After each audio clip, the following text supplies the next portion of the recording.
Tinha 7 anos apenas. Apenas 7 anos.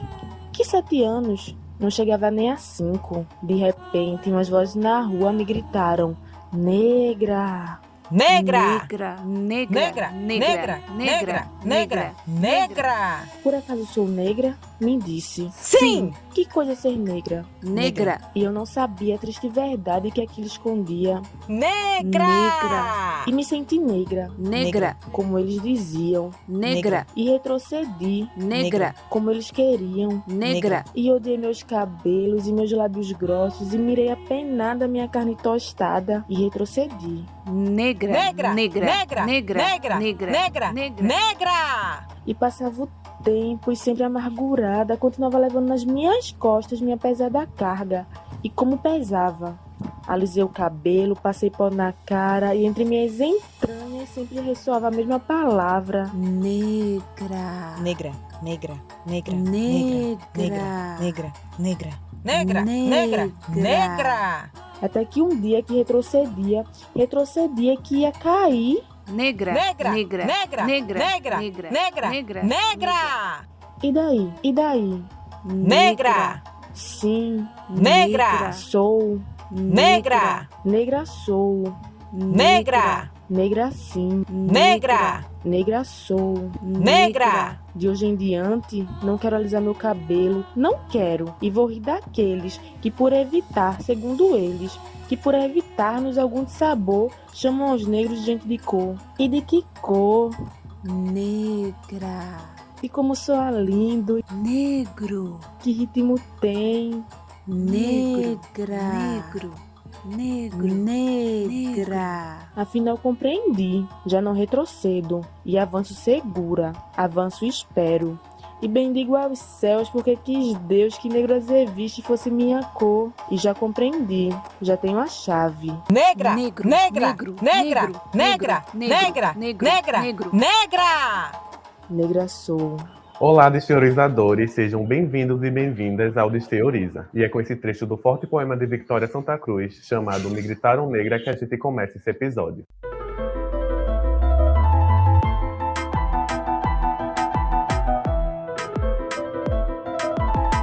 Desteoriza, um podcast sobre ciência e um monte de assunto que quase ninguém entende direito.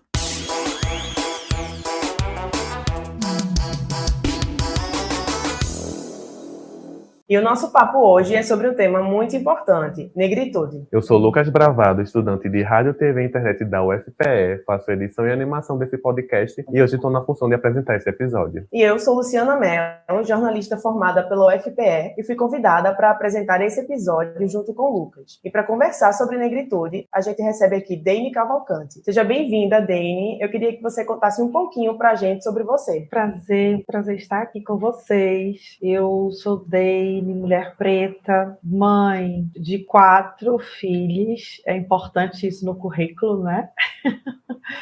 Mamãe atípica, sou mamãe de uma pessoa autista e sou psicóloga clínica e psicóloga social antirracista. E quem também participa desse episódio é Marco Bonfim. Bem-vindo, Marco. Olá a todos, esse podcast é necessário, né? Então, sou o professor Marco Bonfim, né? Professor adjunto no Departamento de Letras, CAC, Centro de Artes e Comunicação, da UFPE. Eu também sou militante do Movimento Negro Unificado, né? O MNU, e estou como professor, também colaborador na Estadual do Ceará, né, na UES, no mestrado interdisciplinar em História e Letras, onde lá nós temos nosso grupo de estudos, que é o GEDIRG, Grupo de Estudos Discurso, Identidades, Raça e Gênero. Por fim, também eu estou vinculado na UFPE ao NEAB, sou do núcleo integrante do Núcleo de Estudos Afro-Brasileiros, e estamos aí para colaborar. E antes da gente começar a nossa conversa, eu quero dizer para você que está nos ouvindo para seguir as redes sociais aqui do nosso podcast. É só procurar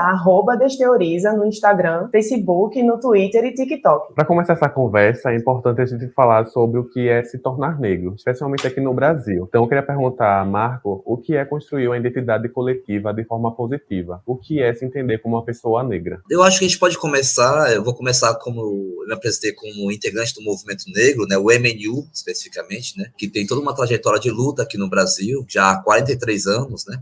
Negro e negra aqui no Brasil é aquele que possui na cor da pele, no rosto ou nos cabelos, sinais característicos dessa raça. Ser negro no Brasil, principalmente porque o racismo antinegro aqui no Brasil funciona por marca, né, por fenótipo, por aparência.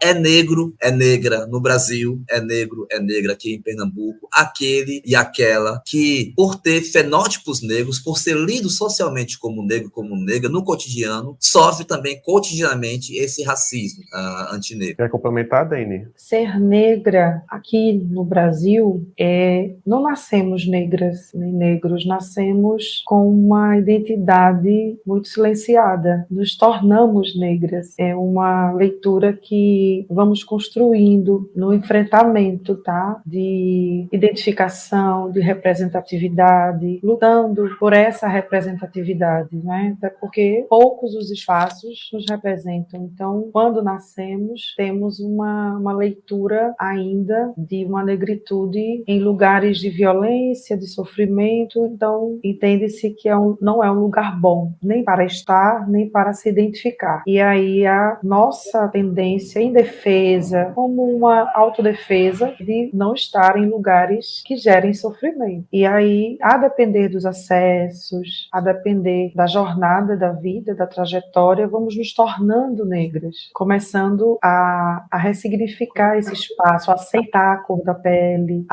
aos nossos traços negroides, aos estilos do cabelo, tranças, cabelo crespo, black, e se sentir lindas e maravilhosas do jeito que somos. Dentro desse tornar-se negro, a gente sabe que a família é o primeiro lugar, né, onde a criança, nós, começamos a nossa socialização, é onde aprendemos a lidar com outras pessoas, a viver em sociedade. É a partir da família que a gente começa a conhecer o mundo, a entender como ele funciona. Primeiro eu vou direcionar a pergunta para a Dani, mas Marco, você fica à vontade para complementar depois. Eu queria saber qual a importância de começar já na infância a tratar sobre o assunto racial, a falar sobre negritude. Pois é justamente essa importância, né? Para aquela criança poder se identificar. Quando ela nasce, ela vai criar referências. Então, a depender do contexto, da cultura daquela família e os estímulos dessa família, é que ela vai desenvolver as referências dela. O contato, a representatividade, os estímulos, mas não é o que geralmente acontece, tá? E eu torno a falar, existe sim muita dificuldade de enfrentar esse lugar de dor, de todos os dias acordar e enfrentar um social que violenta. Então, a depender da estrutura emocional daquela família, é que vai ser importante se tornar-se negra desde criança, desde bebê. Toda a produção de identidades, né, sociais, sejam elas pessoais ou coletivas, ela é relacional. Isso significa dizer que numa conversa como essa, né, um papo como esse sobre negritude, não há como conversar sobre negritude se nós falarmos da branquitude, da identidade racial das pessoas brancas e brancos. Porque, na verdade, quem inventou o racismo não fomos nós, negros e negras. Sofre racismo, judeus sofreram e sofrem, enfim, racismo. Indígenas também sofrem racismo, sabendo do genocídio indígena. Mas o racismo peculiar, o racismo antinegro, inclusive o racismo antinegro praticado aqui no Brasil, vivenciado por nós, por exemplo, quem está aqui no estado de Pernambuco, é algo peculiar do Brasil, trazendo aí esse outro, essa outra, que geralmente é invisibilizado enquanto raça. Branco e branca aqui no Brasil não é só o branco aquele de cabelo liso, olhos claros, não. As pessoas aqui no Brasil que são lidas socialmente como tendo vantagens raciais, né? Como, por exemplo, não ser perseguido ou perseguida quando você entra em um shopping. No Ceará, tivemos recentemente o caso lá na loja Zara, né? Mas ali é um fenômeno de discriminação racial, que é a materialização do racismo. O racismo é um sistema de dominação e de poder muito mais amplo, e que é praticado, quer queira, quer não, pelas pessoas que são brancas. Não é apenas um ato intencional de chamar alguém de macaco, né? Um ato de preconceito, de preconceber, de julgar alguém por conta da sua condição racial, de cor de pele ou de cabelo. Falar do ser negro na infância, quando agora a Dani Cavalcante falava da dificuldade dificuldade em enfrentar esse lugar de dor, eu diria que essa dificuldade vem exatamente porque há 2 pontos centrais. Um é a falácia ou mito da democracia racial no Brasil. E 2 é a ideologia ou política do branqueamento. Esses 2 fenômenos que foram gerados, inclusive, para o tal discurso da miscigenação, para a ideia de que, por exemplo, existe um moreno que não existe, que existe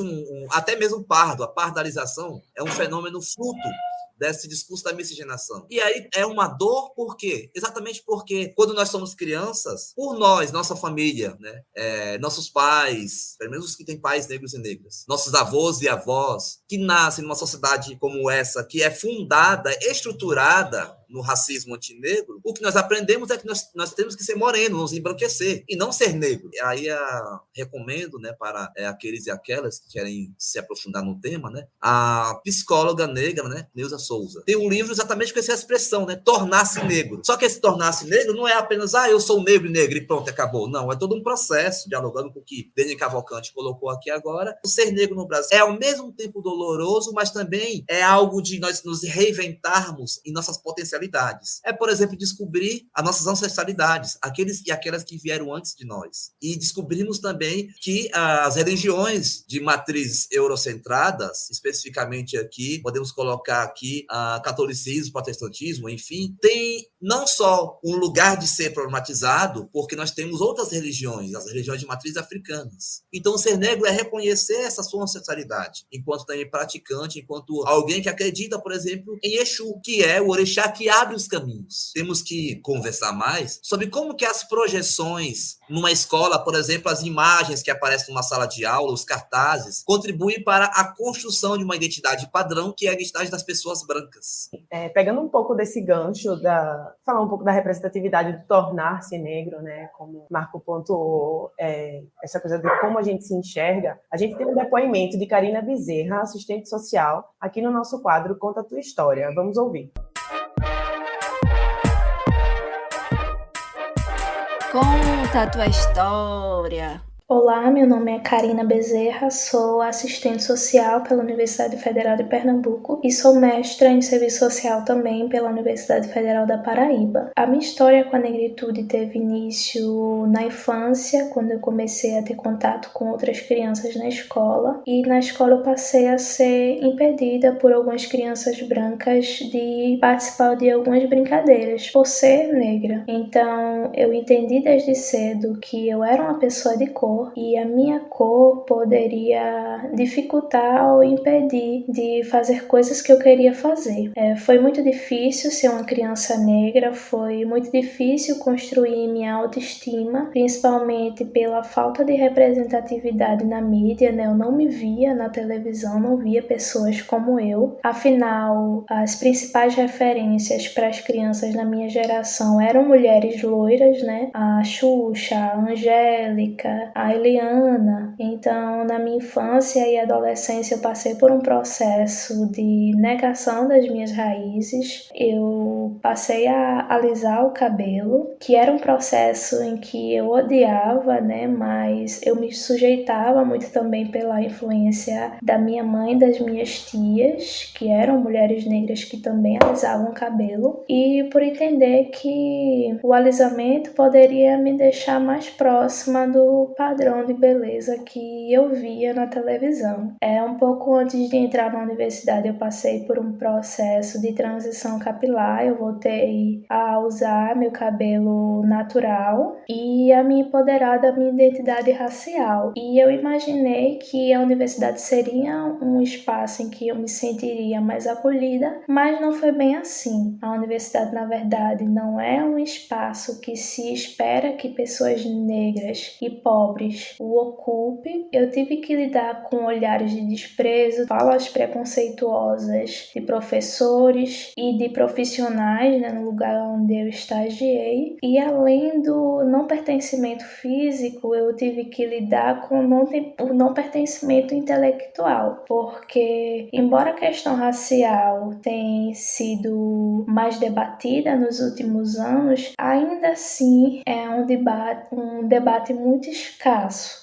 Mal se aprende sobre autores negros, por exemplo. Então, ainda é preciso acabar com esse padrão de omissão sobre o debate racial. E eu, como mulher negra, periférica e pesquisadora sobre a temática racial, busco ir de encontro a esse padrão eurocêntrico na academia.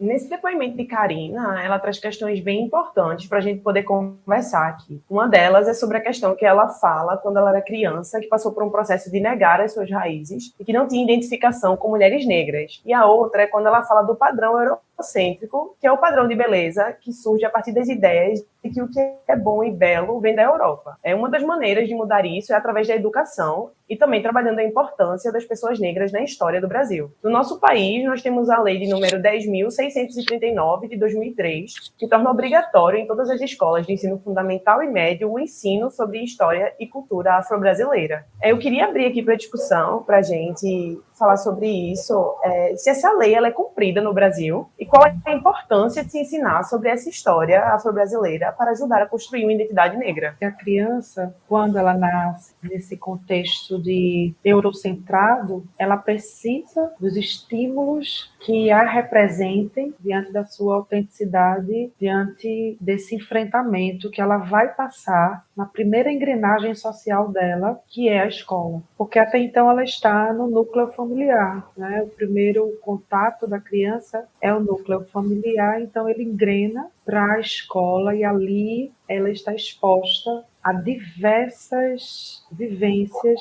e violências. Então, eu não gosto de romantizar essa fase na questão do racismo, porque ela é real, ela acontece. Então, a nossa realidade é sim, as crianças sofrem racismo na escola. Eu trabalho na Comissão de Enfrentamento ao Racismo do Conselho Regional de Psicologia, o 02, que atende Pernambuco e Fernando de Noronha. Então, nós construímos diálogos dentro da psicologia escolar que possam estar se comunicando com as escolas, potencializando o olhar de qual a referência, qual é a representatividade que aquela escola vai oferecer para as crianças. Como estão sendo lidadas a questão da cor de pele, né? Do lápis cor de pele. Não tem um lápis, né, que ele é denominado cor de pele de quem, né? Então, a área lúdica dessa escola, ela gera representatividade para aquela criança, a criança se identifica com aquilo, porque isso vai contribuir com o tornar-se negra, né? Esse depoimento, ele é justamente tudo isso que a gente está falando de tornar-se negra, porque essa pessoa, ela não era negra, ela era a tentativa de se enquadrar, de se encaixar no padrão eurocentrado da branquitude, de ser Paquita da Xuxa, e não tinha essa representatividade. Então, depois, ela foi se tornando negra, foi fazendo a transição capilar, foi se identificando, porque não é só fazer a transição capilar, não é só dizer ou alguém reconhecer que a pessoa é negra, é de dentro para fora. Só de dentro para fora tem condições de estar recebendo e enfrentando tudo que vai vir, porque vem. Eu não gosto de romantizar. Tem violência sim no ambiente escolar, tem muito ainda a ser orientado às professoras, a toda a comunidade escolar, tem muito ainda a ser pensado e reverberado mais sobre isso, principalmente no ambiente escolar. Nós temos vários documentos, né, quase 20 anos após essa lei, nós temos vários documentos que direcionam a forma como professores e professoras vão estar atuando em sala de aula, né? Temos, por exemplo, há um documento chamado Orientações para a Educação das Relações Étnico-Raciais. Qualquer pessoa pode baixar em PDF. É um documento que mostra lá planejamento de aula, com referências, com maneiras de como os professores de várias áreas, história, letras, matemática, física, enfim, podem fazer, não só na área de humanas, né? Porque muitas pessoas ficam, então não sou historiador, não sou da área de literatura, nem da área de arte, nem de filosofia, nem sociologia, como é que eu faço isso? É simples, quem é da matemática, por exemplo, pode falar da matemática, pode falar, inclusive, da arquitetura egípcia. Esse é um desafio. sabe? Então, muitos professores pegam, não, isso aí é coisa da gestão, a gestão que tem que pegar, e a gestão pega, não, mas o professor que tem que buscar. Material não falta, de fato, material não falta. Então, é uma questão, a lei tem sido implementada? Tem. Mas, no fundo, sabe o que acontece? O tal do racismo antinegro, que não é apenas um sistema, que nem aquela coisa as pessoas pegam e falam, tá no banco, né? Aí as pessoas pegam, o sistema caiu, a culpa do sistema. Eu penso que, às vezes, a gente, quando vai para esse debate das relações raciais, as pessoas ficam, porque o racismo, quando, na verdade, essa estrutura, esse racismo, ele é alimentado cotidianamente. Só pelo fato de nós termos, pegando ainda no contexto de Pernambuco, olha só o que é o racismo. Olhem para a maioria da população que mora nas palafitas, na beira dos rios, enfim, em vários outros lugares aqui em Salubres, aqui em Recife. E olhem, na sua maioria, quais são as pessoas que estão em bairros de elite. Esses bairros de elite também poderiam ser habitados por pessoas negras. Por que não é? Devido à própria forma do racismo estar estruturado na sociedade. De quando houve a abolição da escravatura, em 1888, não houve política pública para os negros e negras que dali não passaram a ter trabalho, nem educação. Nós éramos proibidos de ler e escrever. Isso é dito. Há uma tese de doutorado de uma linguista negra, chamada Ana Lúcia Silva Souza, que vai dizer, em São Paulo, em Pernambuco também, mas em São Paulo ela vai colocar os dados que ela colhe, que ela fez a coleta, no pós-abolição, escolas proibiam negros e negras de ler e escrever. E aí, quando vem a Lei 10.639, para que na escola se discuta esses problemas, eu lembro o Kabengele Munanga, né, um grande autor desse campo das relações raciais, antropólogo da USP, ele diz uma coisa que eu acho muito bacana. Ele diz assim, olha só, o Brasil é o único país que teve que ter uma lei federal para que se pudesse discutir essas questões na sala de aula. E nem assim a gente tem conseguido de maneira eficaz. Temos muito o que fazer, mas eu acho também, eu penso, que a gente não deve ficar esperando, sabe? Materiais hoje em dia produzidos não faltam. Então, o que é que está faltando para que um professor, uma professora possa saber articular bem isso na sua matéria? O que é que falta para que num projeto político-pedagógico de uma escola isso possa acontecer? O que é que falta para que as próprias ONGs que atuam possam incorporar nas suas atividades essas ações, sabe? Mas cada vez mais, eu penso que falta vontade política, sabe? Vontade de arregaçar as mangas e ir lutar contra o racismo antinegro. E não só ficar, eu sou antirracista, como muitas pessoas colocam nos seus Facebook da vida. Sim, Marco.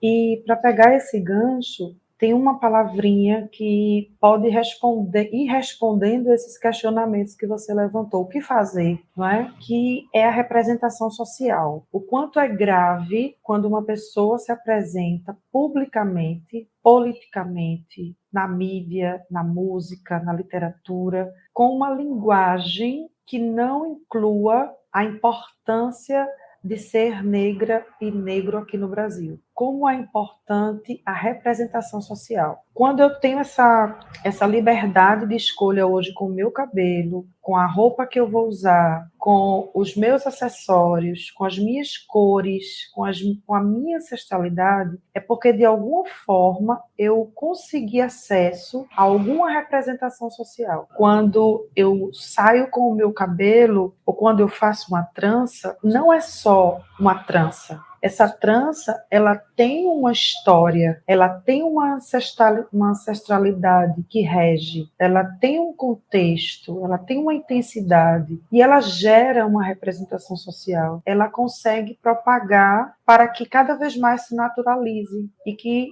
isso promova uma saúde mental para as minhas e os meus, não é? Então, é muito importante a representação social nesse contexto, tanto da escola quanto da sociedade. Na escola, eu escuto muito, assim, vamos trazer uma questão prática, eu escuto muitos relatos, não é, de violências, e essas violências vêm das professoras brancas, não é? Quando elas fazem a distinção, quando elas fazem a discriminação ali, de quem ela vai dar carinho e de quem ela vai pontuar um erro. E essa é uma pauta específica, sabe? Desse olhar dentro do ambiente escolar e como chegar lá. Eu sou a primeira mulher da minha família a ser formada. Então, qual é a minha representação aí? Com quem eu vou me amparar na minha família para dizer, minha avó, minha mãe também foi formada, então eu sei por onde pisar. Não sei, eu estou construindo esse lugar. E isso causa muito medo, tá? Eu atendo pessoas que conseguem patamares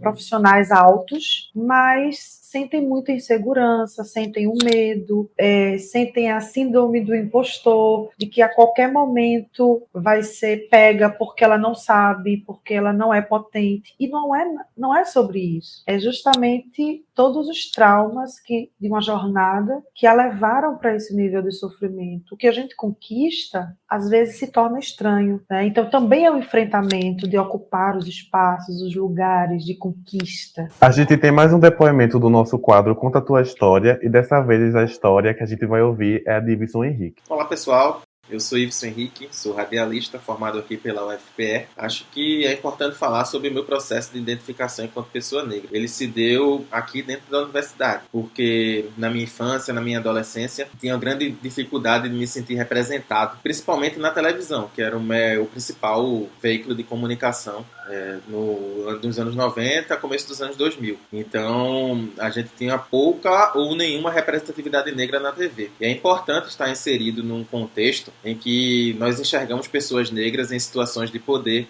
apresentando programas, participando de forma ativa das produções. Então, esse se enxergar no outro é muito importante na construção da nossa identidade enquanto pessoa negra. Esse processo se deu muito na universidade, graças ao sistema de cotas. É importante dizer isso, que uma turma com diversidade de etnias é importante nessa construção da negritude, desse processo de identificação enquanto pessoa negra. Então, eu tive muitos colegas que também eram negros, que também estavam passando por esse processo, que também tiveram essa realidade na infância, e isso facilitou muito esse processo. Eu e alguns colegas de turma, nós construímos um coletivo, inclusive. Um coletivo que debate e trabalha essa questão da representatividade negra na comunicação, que é o Coletivo Obirim, que hoje já está com mais de 15 integrantes e que nos acompanhou para fora da universidade, e seguimos firmes na luta por maior representação negra na comunicação. Uma questão que Iveson traz nesse depoimento, e que Karina também falou no depoimento dela, é como eles não enxergavam pessoas negras na televisão e na mídia de forma geral. E como isso também afetou o fato de eles não se enxergarem negros. Então eu queria perguntar a vocês qual a influência da mídia para fortalecer essa identidade da raça e da etnia, e como isso pode acontecer de forma positiva. Eu quero colocar uma questão sobre esse conceito, esse fenômeno que está circulando muito nas redes. Pessoas falam, representatividade.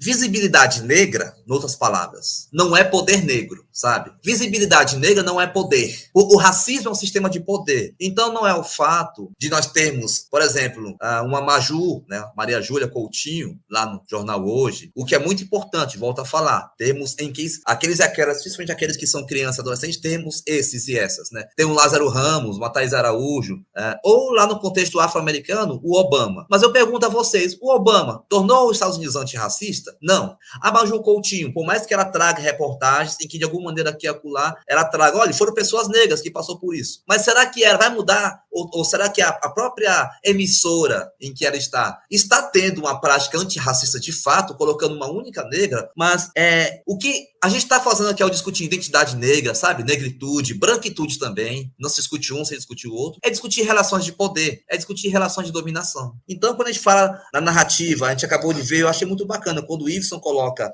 que ele teve essa dificuldade, né? Dentro disso que eu coloquei, óbvio que ele teve essa dificuldade. E com o passar do tempo, ele começou a entender e começou a construir coletivos, né? Como o coletivo que ele construiu. E aí a Sueli Carneiro vai dizer muito isso. Aqueles que são negros e negras, ela vai dizer algo assim: te organiza, porque não há mais limite, nunca houve, né? Mas não há mais limite para a violência estrutural do racismo. Então, eu acho que se organizar em coletivos, se organizar, começar a frequentar, né, as religiões de matriz afro, te organizar, começar a vivenciar no cotidiano essa tal da representatividade, que tem o seu valor também, mas que não fique só em questões de tem que ter gente ali e acolá, sabe?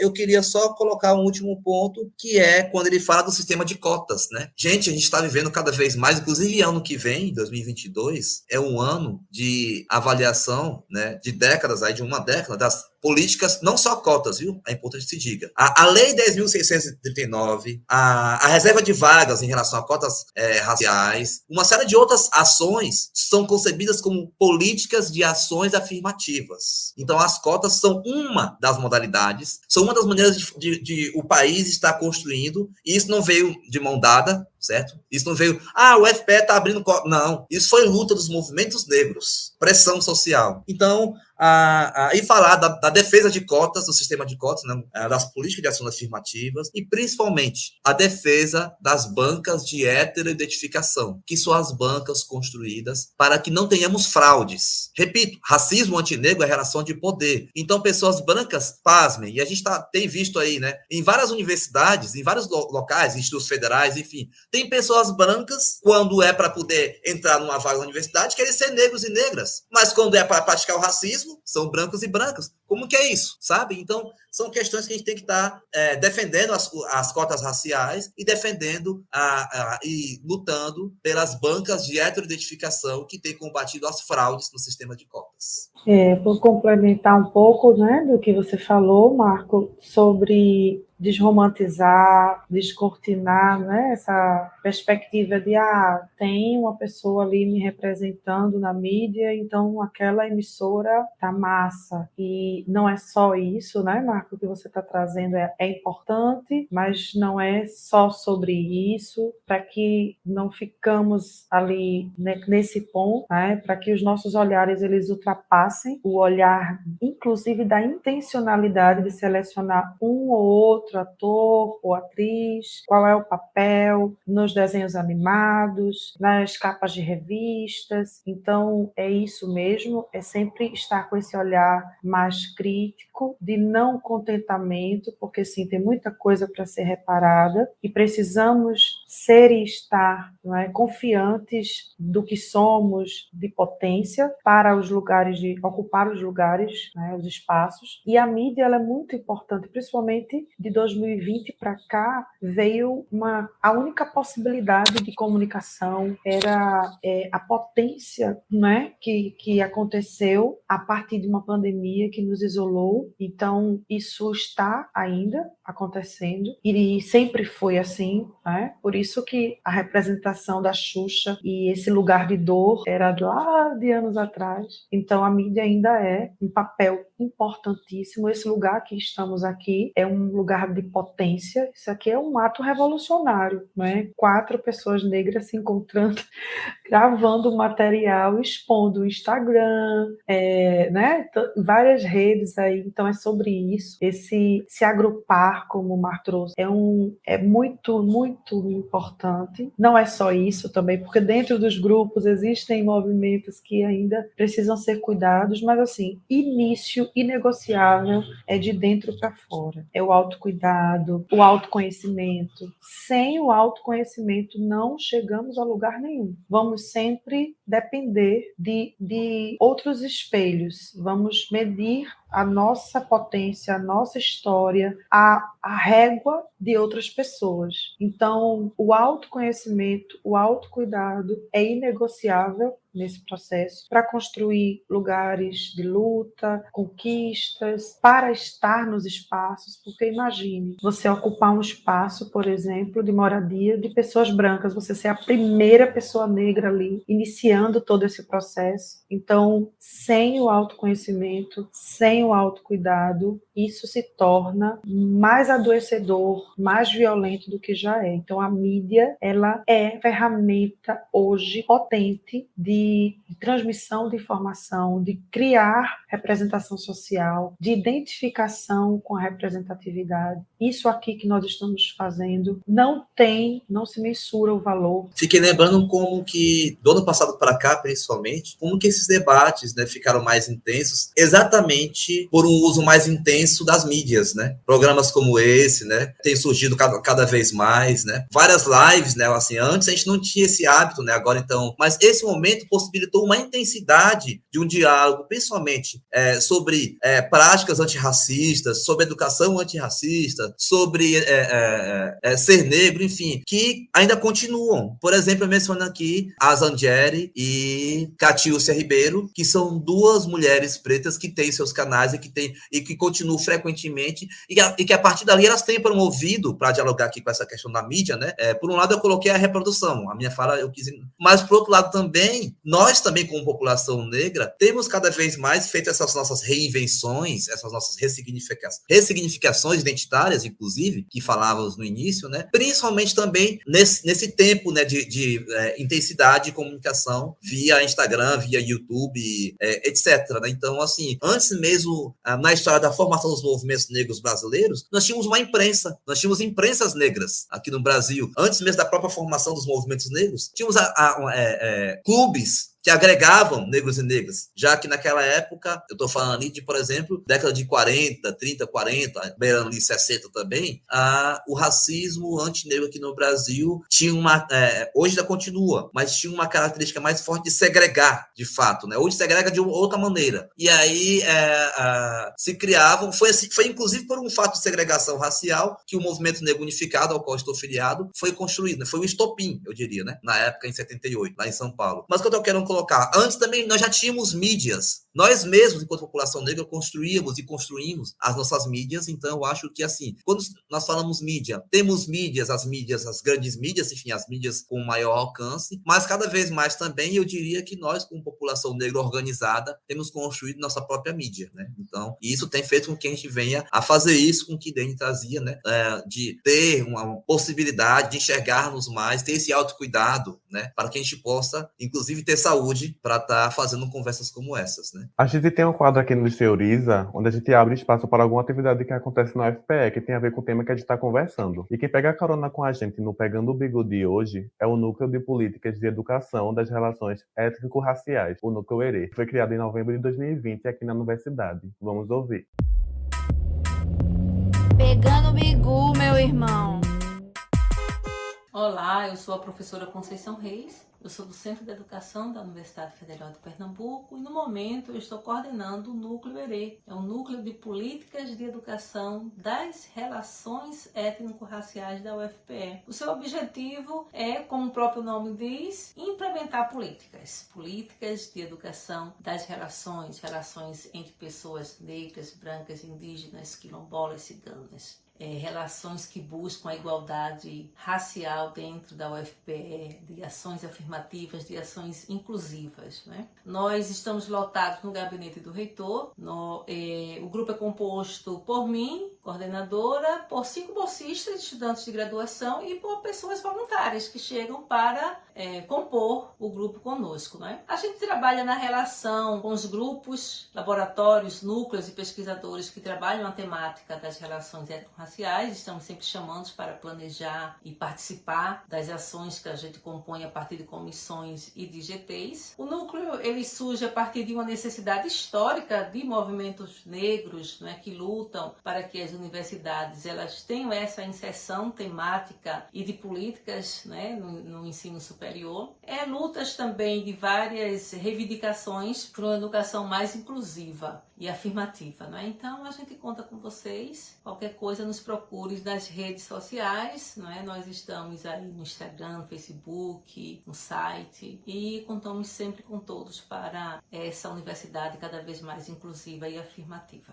Gente, nosso episódio está chegando ao fim. E antes da gente terminar, o Liceoriza sempre pede indicações de onde a gente pode achar mais conteúdos sobre o tema que a gente está tratando. Eu queria que vocês dessem indicações que vocês acham muito importantes para a galera que está ouvindo a gente procurar mais saber sobre negritude. Uma indicação que eu acho, assim, dentro da literatura muito, muito, de uma linguagem muito legal, é a de Jamila Ribeiro, o Pequeno Manual Antirracista. Essa é uma linguagem bem, bem gostosa de estar próxima dessa temática, né, e necessária, como se todas as pessoas do mundo tivessem que ler esse livro, né? E tem a Angela Davis também, né? Mulheres, Raça e Classe. Então, dentro da literatura, uma Jamila Ribeiro, uma Angela Davis, quando estiver esses nomes nos livros, pode comprar, tá? Pode se aproximar. É uma literatura que é de fácil acesso. Eu gosto muito, muito da parte lúdica, né? Como eu trabalho com crianças, então desenhos animados que possam protagonizar personagens negros, tá? Então é importante estar ali. E a música para mim é algo dentro do processo terapêutico. A música ela alcança, ela toca a alma. Então eu sou musicoterapeuta, então também me aproximo desse lugar da música. E atualmente tem um álbum maravilhoso que é o Amarelo. Então eu indico muito esse álbum para que as pessoas possam se aproximar de uma linguagem. Esse álbum ele tem 2 versões, que é uma versão narrada e uma versão do próprio show do Emicida. Então, o Emicida é um personagem uma persona que ela traz essa força, né, do movimento de luta. Está lá o MNU no álbum Amarelo, né? É forte, né? Assim, importante. E no feminino tem a Beyoncé também, que ela traz essa força da mulher negra. Então, são indicações assim de fácil acesso. A música, fazer uma escuta da música, se ela está te representando ou se ela está te violentando, eu acho que também é importante, porque a linguagem, a nossa linguagem também precisa ser cuidada, né? A nossa língua é a nossa espada, né? Então, ela tanto pode machucar e se perceber nesse lugar de que está reproduzindo uma violência importante. Então, a música, os livros, os filmes, eu acho que vai ser bem quentinho para poder estar em contato com essa questão racial. Eu queria mencionar algumas obras centrais, umas 3, mas eu queria fazer um destaque inicial para uma obra que eu organizei junto ao Movimento Negro Unificado do Ceará. Essa obra é fruto, né, de um curso de formação em relações raciais que nós, enquanto Movimento Negro, né, então o Movimento Negro, inclusive o MNU, uma grande bandeira nossa de luta sempre foi a educação para a nossa população, para a população negra. E aí tem um livro chamado Primeiro Curso de Formação em Relações Étnico-Raciais e Combate ao Racismo, do Movimento Negro Unificado do Ceará. Turma Preta Simoa. Preta Simoa foi, lá na história do contexto cearense, né, uma mulher preta que teve uma grande representatividade junto ao Dragão do Mar, junto a outros negros libertos, né, no contexto da abolição da escravatura lá no Ceará. Por isso nós nomeamos com o nome de uma mulher preta, né? É o nome da turma. E aí o livro tem essa questão de estar trazendo saberes construídos na luta antirracista, né, desse curso. E o livro está disponível, né, no site da Pedro e João Editores. É um livro que tem, por um lado, artigos acadêmicos, né, de professoras e professores, pesquisadoras negros e negras, né, de referência atualmente, como a professora Vera Rodrigues, né, lá da Unilab, que é a universidade lá no Ceará, e da professora também Zélma Madeira, que é lá da Universidade Estadual do Ceará, também referência nesse debate, inclusive sobre gênero e raça, nessa intersecção, né? Racismo e sexismo. Um outro livro que eu indico também é o livro Genocídio do Negro Brasileiro, do Abdias Nascimento. Esse é um livro um tanto antigo, você acha em PDF, né, em qualquer lugar na rede, né, mas ele é muito bom para poder compreender exatamente esse fenômeno que ainda é tão atual e se atualiza. Eu quero indicar também um filme, né, Infiltrados na Clã, né, é um filme muito bom para quem está começando a querer entender, né, esse contexto do racismo. Claro que ele se passa no contexto norte-americano. O que vai costurar o filme como um todo, né, sem dar muito spoiler aqui, mas vai ser essa questão da segregação racial no contexto norte-americano, né? Mas uma questão que eu acho muito bacana que o filme traz de uma forma didática é exatamente essa relação que eu falava há pouco, essa relação sujeito negro e sujeito branco, que vocês vão conseguir visualizar muito bem isso, né? E os próprios discursos, né, de lideranças negras históricas, né, como o próprio Malcolm X, Martin Luther King, né? Então, enfim, eu acho que é um filme muito bom para poder repensar essas questões e acompanhar um pouco daquele processo e perceber que ainda continua, né? E que ele acontece aqui no Brasil, com a sua especificidade, como eu falei. Então, acho que é um filme muito importante para estar acompanhando essas questões. E tem um canal do meu grupo de estudos, né? GDIRG, né? GEDIRG. no YouTube, que vocês podem acompanhar lá. Lá nós temos lives, da época das lives no Instagram, gravadas, né, com vários pesquisadores, pesquisadoras, né, falando sobre esse tema como um todo. Temos também lá bate-papos, né, como esse também lá, que nós fizemos no contexto do mês de novembro, né, que é uma questão que eu quero colocar também, né. Parece que só lembro que nós, negros e negras, existimos quando chega o mês de novembro. É um avanço, pelo menos lembro que a gente existe. Mas eu acho que diariamente, né, nós produzimos ciência, nós produzimos saberes. Esses saberes não só apenas na academia, mas nas escolas. As escolas produzem saberes, os terreiros produzem saberes. Então, que nos chamem no cotidiano para que nossos saberes sejam validados como formas de serem ensinados também, tal qual defende, né, propõe a Lei 10.639. O livro do Racismo Estrutural do Silvio Almeida, mas tem toda uma coleção, né? Tem inclusive um livro nessa coleção que eu achei muito bacana, né? Para quem é LGBTQIA+, negro, tem um livro da Letícia, esqueci o sobrenome dela agora, não sei se é Letícia Silva, ela era lá da Universidade Federal do Piauí, sobre transfeminismos. Ela vai falar do racismo que esses corpos LGBT sofrem e vai trazer isso dentro do debate de gênero, né? Claro, focando em corpos negros, né? Então, recomendo também essa coleção Feminismos Plurais, que é a Djamila Ribeiro, como já colocado aqui. Tem muito conteúdo massa aí pra galera pesquisar e se aprofundar nessa temática. A nossa conversa está chegando ao fim, gente, está acabando. Eu gostaria de agradecer imensamente a participação de vocês, Deine e Marco aqui. Tenho certeza que a nossa conversa serviu para enegrecer ainda mais a galera que está nos escutando, serviu para fortalecer de cada um que está aqui e a galera que vai nos escutar também, para a galera conhecer também. Então, muito obrigada. Também gostaria de agradecer a vocês pela conversa e também a você que está nos ouvindo.